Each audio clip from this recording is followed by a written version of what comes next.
మీ పేరు? ముందు మైక్ మూతి దగ్గర పెట్టు. మేక. మీ నాయని పేరు? మేకపోతు. అది కూడా కరెక్టే కదా. మీరేం చదువుకున్నారు? MA PhD ఇన్ ఆకులు మేసింగ్. నాకన్నా ఎక్కువ చదువున్నది రీజా. నువ్వు గొప్ప, మేము గొప్ప. నేనే గొప్ప. ఎందుకో? నేను మీలాగా ఖాళీగా ఉండను కాబట్టి. అతను ఏం చేస్తున్నావు నువ్వు? పగలంతా అడవికి పోయి ఆకులు మేస్తా. ఇంటికి వచ్చి కాలు తప్పేసి పండుకుంటా. అడవిలో తినిందని మళ్ళీ నెమరేస్తా. చదివింది కూడా నెమరేయకుండా మర్చిపోయే మీరెక్కడా? తినింది కూడా మర్చిపోకుండా నెమరేసే మేమెక్కడరా?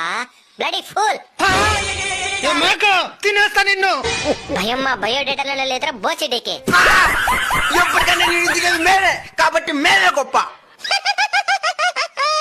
దేనికి నవ్వుతున్నావా? ఆకులు తినే మేక నార్మల్ డెలివరీ గంట ఉంది. మేక తినే మీకు సిజేరియన్లు. మేక మహారాణి. ఇంక మీద మంచి లక్షణాలతో బతకండి. సన్నగా అడిగి ఏమైందే? నేను బయలుదేస్తా. సరే మేడం.